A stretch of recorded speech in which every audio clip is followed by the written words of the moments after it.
Hello everyone, welcome to the forces topic. Like before, this topic was significantly covered in S3 physics, so this should be a recap for the majority of you. I know a few of you did not take physics last year.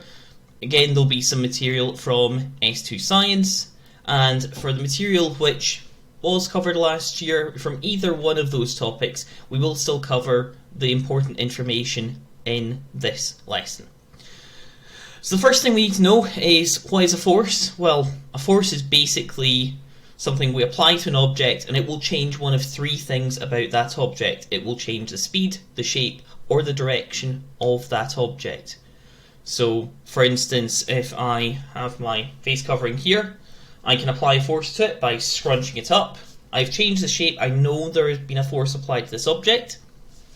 I can apply a force to the object by throwing it away. I have given that a speed. Or if it were kind of coming in and I were to deflect it, I've given it a direction, I've changed its direction, so I've applied a force to it as well. The three words underneath this, mechanics, kinematics, and dynamics, are useful in terms of being able to deal with specific parts of physics, being able to explain a bit more clearly what you're referring to, but you do not need to know the definitions of each of them. That is just a little bit of extra information that I think is useful and interesting, but it's not assessed. Something which is important is that you know how we measure forces. When we measure forces, we need to use what's called a spring balance or a Newton balance. And you'll have used them probably back in second year science, if not third year physics, where you attach some masses to these balances and they stretch down. The amount which the spring balance stretches down is directly proportional to the amount of force that's being applied to the spring. And that's useful because that means that we can put a scale on it. We can figure out how much force is being applied. That only works if the spring is not damaged. It's part of something known as Hooke's law. However, the most important thing that you need to know from this slide is the balance type and the fact that force is measured in newtons. So what I have in my hand is an example of one of these spring balances. It's got a scale on it that we can see in that wee kind of box with me in it at the bottom. You can maybe see the spring just at the top here, and if I apply a force to the spring, it stretches down and we can measure the force that's applied in newtons. One of the really important things, which again is something that was introduced back in second year science and becomes more and more important as you move through, is you need to know the distinction between mass and weight. The problem is that colloquially, as in when we use it every day, we tend to get it wrong. If I told you to go to the scales and weigh yourself, chances are you'd come back and say it's X stone or X kilograms. And that's fine for day-to-day things. And to be honest, even as a physics teacher, if I were to go and stand on a set of scales, I would probably say, oh, I weighed myself and it came out as a value, and give the value, and it'd be wrong. I'd be using a mass, not a weight. Mass is defined as the amount of stuff, the amount of matter that makes up an object. And that is measured in kilograms. So if you're giving an answer in kilograms, that should be a mass. And no matter where you are in the universe, the amount of matter that makes you up is the same. So your mass, no matter where you are in the entire universe, is the same. Weight is to do with the force acting on an object. And because weight is a force, we know what the unit of force is. The unit of force is a Newton. So, in physics, if you're asked for a weight, you have to give it in newtons. You cannot use the colloquial understanding and give it in kilograms. It must be given in newtons. So in a physics question, my weight might be 900 newtons. It would never be measured in kilograms. And the other thing about weight is, because it's dependent on a force acting on you, and because it is in fact a force, your weight changes depending where you are in the universe. In fact, even where you are on Earth, it changes. If you want to lose weight, go away from the surface. If you're on a plane, you literally weigh less than you do at sea level. If you're underground, you actually weigh less than you do at sea level. It's on the exact surface of the Earth that your weight is at its maximum. And moving in either direction, your weight gets less. If you go out to other planets, if you go to, for example, Mars, the gravitational field strength on Mars, which is how we measure the strength of the force that acts on each kilogram of mass, is only about 3.7, whereas on Earth it's 9.8. If you go to the Moon, which is obviously our natural satellite, it's 1.6. If you go out to Jupiter, which is the biggest planet in our solar system and the most massive, it's got the strongest gravitational field strength, it sits around 23. So it's significantly larger. And there is an experiment to be able to show what the relationship is between mass and weight. And again, this is something which the majority of you will have done at some point. And we will endeavour to give you the opportunity to do this experiment whenever we get back to school, but we can't do it just now. What we would learn from this experiment is that the gravitational field strength is equal to the weight divided by the mass. And that means that we have a unit for gravitational field strength, which is newtons per kilogram. Now, you're not expected to remember the gravitational field strength of different planets.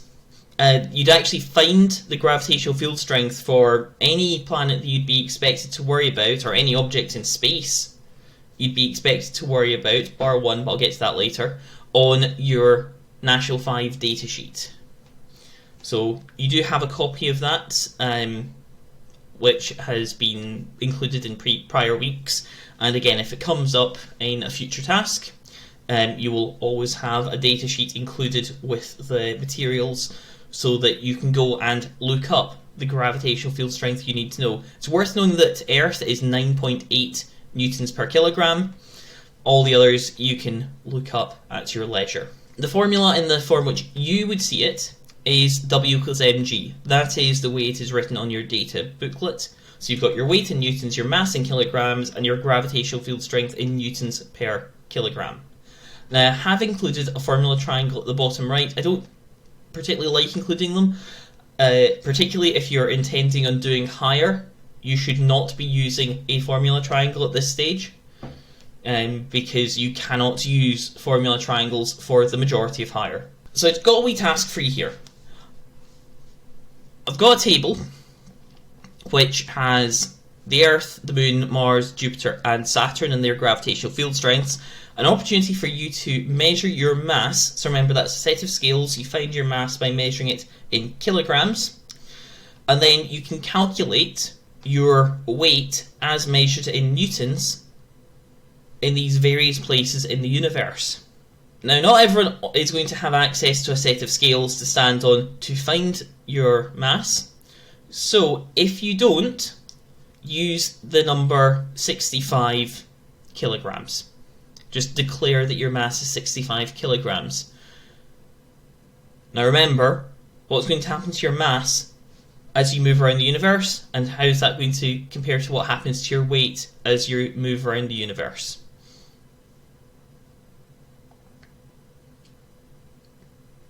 Your mass will be the same in all locations, and for the weight, for Earth, what you'll do is you'll take your mass, which we've said might be 65 kilograms if you don't have access to scales, and you'll multiply that by 9.8. That will give you your answer for weight, and that will be measured in newtons. Another thing we need to think about is what we know as frictional force. It always acts opposite to the direction objects moving in, and an easy way to experience friction is to rub your hands together like that. As you rub your hands together, what ends up happening is you feel heat coming off your hands, and you hear the sound energy coming off your hands. Those are the two forms of energy that the friction is being lost at. So it's an easy way to remember it if and when it comes up in questions. There are 4 things that we can do to reduce the force of friction. We can streamline an object, we can make the surface smoother, we can reduce the contact area, or we can use lubrication. So I've got some examples. So the streamlining one we can see in the diagrams with the cars. If we want to think about making the surface smoother, you might think about running your hand along something that you've made in design technology, and you'd sand it to make it smoother, and your hand would run across it more easily. You might also think about if you were to try and slide along carpeted floor as opposed to polished floor. Polished floor would be easier because it is smoother. To reduce the contact area, one of the examples of that might be ice skating. Actually, what ends up happening there is they reduce the contact area mass amount. So there's only the tiny amount the blade touches on the ice, but also the pressure is so great on that small amount of ice that it melts the ice under the blade and causes there to be a thin streak of water there. So that also works as lubrication. So it gets 2 for the price of 1. Another example for lubrication might be oil in cars or on bike chains. And friction's amazing. Friction is incredibly useful because without it, nothing would move at all. If we go to the bicycle example, if you don't have friction, then your wheels would just turn and there'd be no grip for the tyres to allow the bike to move in the first place. You might have seen some examples of the cars doing that in the snow in the last couple of weeks. And brakes rely on friction too. Again, going back to the icy conditions of the last couple of weeks, if you're to try and brake and it's on an icy patch of road or pavement, it's a lot harder to brake because there's far less friction to work with.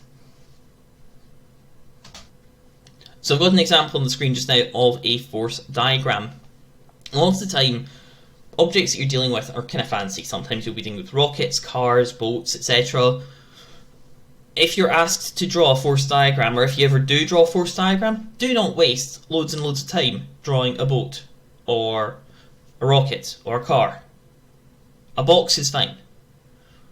We're not going to judge your artistic skill, we want you to be assessed on the physics. Draw a box, don't draw anything else. When you draw one of these diagrams, the arrows have to be pointing away. If they point towards, you will not get marks for it. And what we have here is we've got a box with the same force pulling in opposite directions. Well, I mean, if I'm sitting here and someone's trying to pull me this way and someone were trying to pull me this way, and they were pulling me with the same force, I wouldn't expect to move. And I wouldn't. I'd be right. I stay still. Resultant force is 0. They can't get me to move. The forces are equal and opposite. But there is an extra part of this which required quite a smart man to figure out. His name was Isaac Newton, and his first law stated that a body will remain at rest or move at a constant speed in a straight line unless acted upon by an unbalanced force. So if I'm sitting here and 2 people are pulling me in either direction, that's fine, I'm not going to move. But also, if I were moving already at a constant speed, and then someone trying to pull me forward and someone trying to pull me backwards with the same force, I would keep moving at that constant speed. And that's a bit trickier to imagine. But there are a couple of examples of it. One of them is if you are in a car and the force of the car's engine to drive it forward balances the friction of the car trying to slow it down. If those forces are balanced, the car is going to continue driving until whoever it is turns off the engine, and then, or stops providing engine force, and then the car will slowly slow down under the effect of friction. Or you could think about space, and if you launch an object into space, it's going to just travel. Once it's outside of the major gravitational influence of our planet and other planets, that object's just going to keep going in a straight line forever. Here are those examples written down. Another one we have to think about is what happens when the forces are unbalanced. So I've got a weak person on one side of me, a strong person on the other. I'm going to get pulled this way. I'm going to get pulled in the direction of the person who's giving this stronger force, the direction of the unbalanced force. So in the diagram above, where you've got 4 newtons acting to the left and 10 newtons acting to the right, that object is going to move to the right with a total of 6 newtons. And that's going to result in a change in speed. And Isaac Newton thought about this too. Before we kind of cover that, I'm going to go through how we formally add forces together. Basically, 2 forces in the same direction, we just add them up. 2 forces acting in opposite direction, we take the big one from the little one. It's important you actually say what direction that forces are acting in. So if a force is acting to the right, you say it's, let's say it's 12 newtons to the right. Or if the answer to this were 2 newtons, the answer would be 2 newtons to the right. There's a more complex version of it, which is this, where you need to use Pythagoras because the forces are being applied at right angles to each other. We'll come back to this one later, because that's more part of a topic known as vectors and scalars. It's part of why we need to worry about the direction that forces are applied in just now. But it's far more complex, so we're giving it a skip. We'll come back slightly later on this term. Isaac Newton came up with his second law, and that said that the acceleration of an object depends on 2 factors, the magnitude of the force and the mass of the object. And that is able to be proven using some experimental equipment. Again, we're not going to be able to do this experiment here. We'll try and demonstrate it to you if and when we get back into the school building. We've got these trolley cars, we've got a double mask and a light gate, and it will tell us the acceleration that an object experiences. And when we do this, we end up being able to prove that force is equal to mass times acceleration, or F equals ma. So force is measured in newtons, mass is measured in kilograms, and acceleration is measured in meters per second, or meters per second squared. And we've got the definition of that up in the top, and we've got the formula triangle for that up on the top right. Again, please try not to use formula triangles unless you have to. If you're still using formula triangles at this stage, it's not a particularly useful sign if you're thinking about doing higher. I've got a few examples here. So, we've been asked about a child pushing a toy car of mass 100 grams with a force of 2 newtons. Calculate the acceleration of the car. Well, the first thing we do for the first mark is we write down F equals ma. For our second mark, we substitute in the values. Now remember, mass is measured in kilograms, not grams, and this is 100 grams. That means that when we substitute in the numbers, it's 2 equals 0.1 times a. That's our second mark. And our third mark is for rearranging this to give us a equals 2 over 0.1 equals 20 meters per second squared. The second example, a bus accelerates a rate of 0.6 meters per second squared when its engine applies a force of 4.5 times 10 to the 3 newtons. The effects of friction are negligible. Calculate the mass of the bus. Again, same thing, put in the formula. So we've got F equals ma, substitute in the values. So we've got 4,500 is equal to m times 0.6. And finally, for the third mark, we rearrange this and get mass being equal to 7,500 kilograms. As with the previous section, I would like you to write out these examples. I want you to have proof that you know how to do these written down in your jotters in the same kind of way that you would if you were doing an exam. There's going to be a few examples, so I'm not going to require you to write out the full text of the example. You can always refer back here if you need to. We're going to move on. With this one, we've got an A and a B section, so we're going to do part A first, then part B. So for part A, a car engine exerts a steady force of 2,400 newtons on a car of mass 800 kilograms. The force of friction of the car is 400 newtons. Calculate the acceleration of the car. This time I am going to include a force diagram. So I've decided that 2,400 newtons is acting in one direction, 400 newtons is acting in the other, because the force of friction always acts in the opposite direction to the direction of motion. Then, to find the unbalanced force, I have to take the 400 away from the 2,400. So F is equal to 2,000 newtons. Now I can do F equals ma.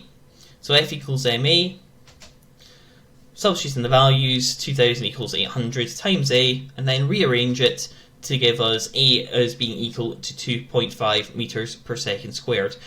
That question would be worth 4 marks because you had to do that wee extra bit at the start to figure out what the unbalanced force was. Part B, on the other hand, is just a 3-mark question where the engine is cut out and calculate the acceleration of the car assuming the force of friction is still 400 newtons. Well, this time F equals ma. We only have the minus 400 newtons applying. Remember, we took that away from the other one, so it was actually the opposite direction from before. So it's minus 400 equals 800 times A, and then that comes out as giving us A equals negative 0.5 meters per second squared. The reason it's negative is because it's telling us it is slowing down. This is decelerating.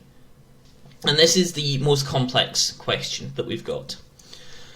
A firework rocket of mass 2.5 kilograms is launched vertically upwards from the surface of the Earth. Its motor exerts a thrust of 95 newtons. Calculate, first of all, the unbalanced force in the object, and then the initial acceleration of the rocket. In order to find the unbalanced force, we know the force up is 95 newtons. What's the force down? What's holding the rocket down to Earth? It's its weight. Its weight's what's holding it down on Earth.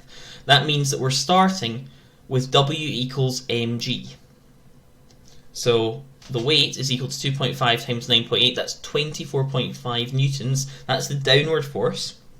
So if we draw our force diagram, upwards we've got 90 newtons, which is the upward thrust.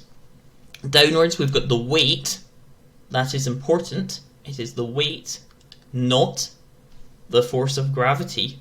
Weight is what holds down a rocket.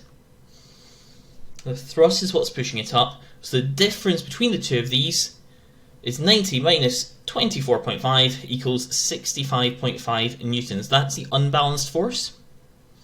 That would be a 4-mark question, 3 marks for W equals mg and getting to 24.5 newtons, and the 4th mark for doing the difference between the 90 and the 24.5. And then we're to find the initial acceleration of the rocket. This time we're just doing F equals ma, using the unbalanced force from before, because remember that force has to overcome the weight. So F is equal to 65.5 is equal to 2.5 times A for acceleration, which gives us an acceleration of 26.2 meters per second at launch. That's pretty fast. That's a pretty high acceleration. This example is not one which we're going to be worried about just now. This is something that we'll come back to later when we're doing the vectors and scalars topic. Again, the only thing you really need to know here would be that the resultant would be found using Pythagoras, but we'll have to do some other stuff involving some other pieces of trigonometry, and we'll worry about that in a later point. We can have a look at what the effect of the acceleration compared to the gravitational field strength is on each of the planets in the solar system. So the first thing we want to do is just find out what something weighs on the surface of the Earth. So how much does 5 kilograms and 100 kilograms weigh if they're near the surface of the Earth? So we do W equals mg for both. The 5 kilogram object comes out as weighing 49 newtons. The 100 kilogram object comes out as weighing 980 newtons. Now we're then asked to calculate the magnitude of acceleration of each object. Now weight's a force, so we can use W as the force when we're dealing with F equals ma. So we now have for the 5 kilogram object that force is equal to 49 newtons. Mass is equal to 5, and that gives us the acceleration of 9.8 meters per second squared. That is a familiar number. Let's see that for the 100 kilogram one. So we know that for the 100 kilogram one, the force will be 980 newtons. The mass is 100 kilograms, and the acceleration comes out as 9.8 meters per second squared. So what that's telling us is that the acceleration due to the gravitational field strength is the value of the gravitational field strength. If you were to drop an object on the surface of Mars, where the gravitational field strength is 3.7 newtons per kilogram, then the acceleration of that object when you drop it is 3.7 meters per second squared. This was demonstrated to some extent by NASA. They went up into space. This person here, Dave Scott, took a hammer and a feather, and he dropped the two. Now, there's very different masses of these objects, and when he dropped them both on the surface of the moon, where there's no air resistance, they fell and hit the surface at the same time. Well, actually, they didn't hit the surface at the same time. He found it really difficult to open the gloves because space gloves are very thick and heavy. So he actually opened them at slightly different times, so they hit the ground at slightly different times. But unlike on Earth, where a feather would have been caught by all the air particles and drifted around, the feather just fell. And when it fell at the same speed as the hammer that he used. Thus proving that these two objects, that mass did not affect how fast an object fell. Air resistance does, mass does not. Here we have the most famous one, which a lot of people think about for Newton as to every action there's an equal but opposite reaction. On its own, that will not be sufficient to give you marks if you're asked about it in a test or an exam. So the example that we have as the main one for here is the rocket that I've included on the screen, where the force that the rocket exerts on the fuel pushing it downwards is exactly equal but opposite to the direction of the fuel exerting its force on the rocket. So the fuel is going downwards, exerting an upwards force, and the rocket ends up going upwards, exerting a downward force. And the forces are equal and in opposite directions. And the way we like writing this down is in what we call Newton pairs. So when swimming, you push the water backwards, and the water pushes you forwards. When walking, you push your foot backwards against the floor, and the floor pushes you forwards. A balloon is released, and the air is pushed backwards, and the air pushes the balloon forwards. And the general way to write this, if you want to always secure the marks, is in the form: if A exerts a force on B, B exerts an equal but opposite force on A. So if we use the balloon example again, if a balloon exerts a force on air, air exerts an equal but opposite force on a balloon. Or if you're thinking about an astronaut in space, if an astronaut exerts a force on a wall, the wall exerts an equal but opposite force on the astronaut. With that, we have come to the end of the material for this week's Forces section. Have a good week, everyone.